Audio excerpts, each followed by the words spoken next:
Aminado ang DSWD na may mga kailangang repasuin sa 4-piece program. Mungkahi ni Secretary Rex Gatchalian, taasan ang ayuda sa mga benepisyaryong may anak na senior high. Nasa frontline po ng balitang yan, si Gio Robles.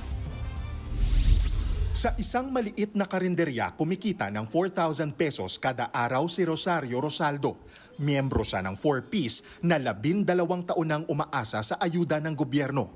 Katas ng 4-piece ang kanyang maliit na negosyo na nagsisilbing sandalan tuwing kinukulang ang mahigit 3,000 piso na natatanggap niya kada 2 buwan. Ay, hindi naman po totally talagang umaasa. Kumbaga, malaking tulong po yung 4-piece na sa akin. Lalo na po yung pag-aral sa mga anak. Sa kabilang dako, may mga gaya ni Lourdes Campano na nakapagtapos na at nakakita ng liwanag sa tulong ng 4-piece. 5 taon siyang miyembro habang nagsi-street sweeping. May sahod na 14,000 kada buwan. Kulang sa pang-edukasyon ng mga anak, kaya malaking bagay ang ayuda. Nagsikap siya. Siyempre, mahirap lang kami.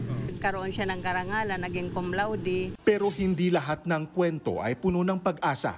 Si Carlito Villaver, 7 taon nang naghihintay na mapasama sa 4-piece. Construction worker siya sa umaga at tanod sa gabi. 4 ang kanyang anak na binubuhay.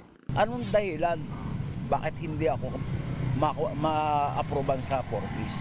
Yung iba naman halos may angat sa buhay, pero bakit membro ng 4-piece? Membro ng 4-piece, pero yung 4-piece pinantotongit lang, pinansusugal. Binatikos niya ang umano'y di patas na pagpili at pang-aabuso sa programa. Mga isyong gustong imbestigahan ni Senator Erwin Tulfo na nagmungkahi pa nga na buwagin ang 4-piece at gawing kapital sa negosyo ang ayuda. Nilinaw naman ng DSWD na bukas sila sa reforma at may mga hakbang na para linisin ang listahan ng benepisyaryo. Ayon kay Secretary Rex Gatchalian, dapat makatwiran, batay sa datos at makatao ang mga pagbabago. Pinag-igting natin yung case management. So umiikot yung mga social workers natin to look at the level of living ng mga pamilya. Maganda ba yung buhay? Kailangan pa ba na sa programa? Sa ngayon, nasa 4 na milyon ang benepisyaryo ng 4-piece. Higit 59,000 naman ang tinanggal matapos di pumasa sa assessment o nagkaroon ng mga paglabag sa requirements. Nananatili ang hamon kung paano tunay na matutulungan ang mahihirap na pamilyang Pilipino. Hindi lang sa ayuda, kundi sa pag-alis sa kahirapan.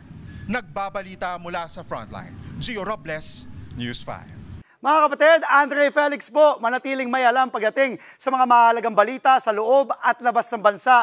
Mag-follow at mag-subscribe na po sa social media pages ng News 5.